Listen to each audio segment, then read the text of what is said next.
Magandang umaga po sa sponsor. Actually, ang tanong ko lang po, Mr. Speaker, ay kaugnay dito sa linya, isang item sa budget, yung active transport, bike share system, and safe pathways. No, ang proposed po ng ahensya ay 2.43 billion pesos. No?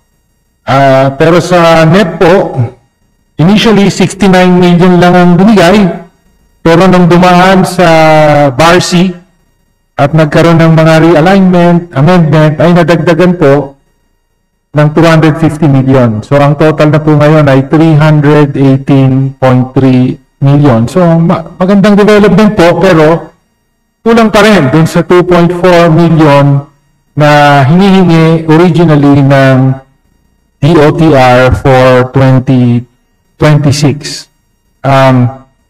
Ako po masasabi kong hindi naman regular pero occasional na gumagamit din ng bisikleta bilang transportasyon, pamamaraan ng transportasyon, at alam kong marami pong mga kababayan natin, lalo na yung mga nagtatrabaho, mga lower income na kababayan natin na makikinabang sa mas ligtas na infrastructure, hindi lang po sa Metro Manila kundi nationwide. So, Mr. Speaker, una po, ano po ba ang magagawa ng DOTR sa hinihingi nilang 2.43 billion pesos kung sakali for 2026? Ano po yung maitatayo kung merong pondong ganito ang DOTR?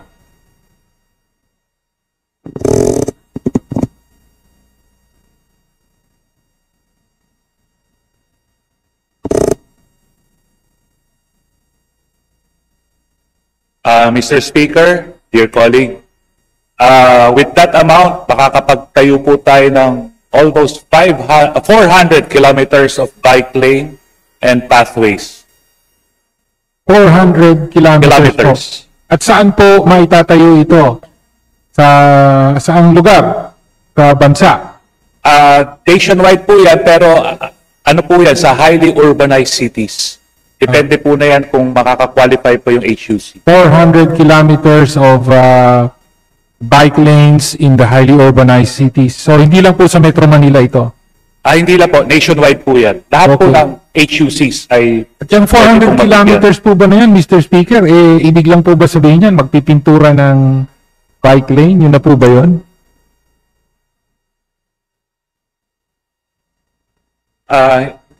Hindi po yun, no, dear colleague. Depende po yun. No? May first class na maglalagay po nung separate from the carriageway. So additional ano po yun. Okay. Concreting space. Yung sa class 1 po yan. 400 kilometers na yun. Yes, opo. Hindi po yan pipinturahan lang. Okay. Hindi po magiging issue dito. Baka sabihin hindi ma-implement dahil walang right of way. Definitely hindi po to ghost. Okay, hindi ghost. At kayang mapatupad ang 400 kilometers sa susunod na taon kung mapondohan ito.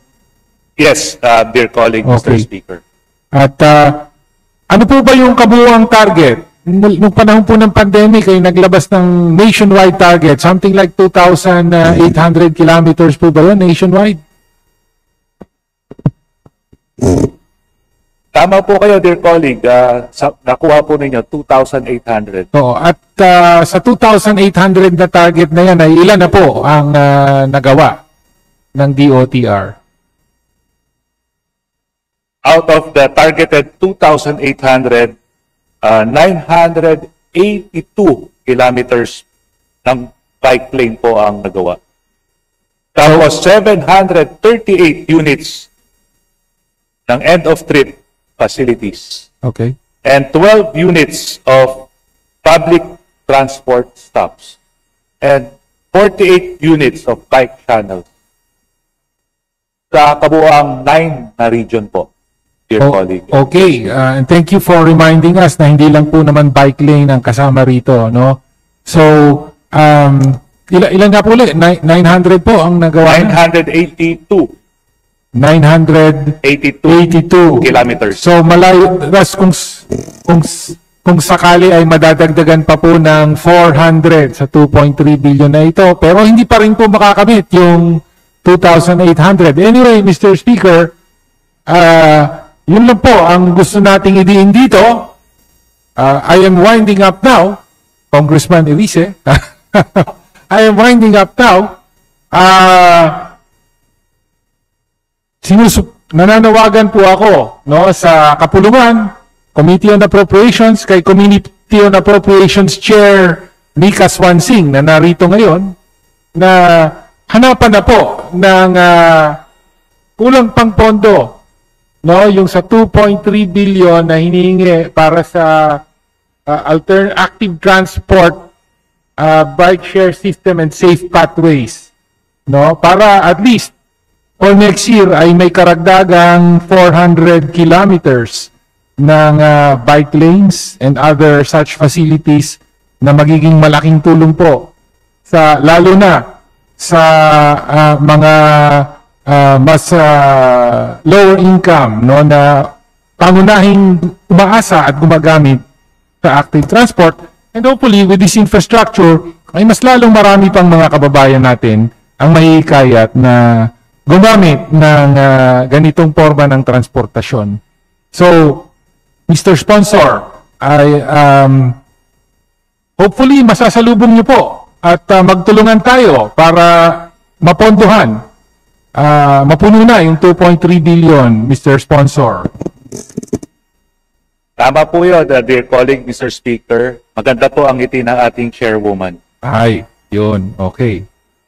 With that, dahil sa magandang ngiti po ng ating chairperson ng Committee on Appropriations, tatapusin ko na po ang aking interpellation. Maraming salamat po, Mr.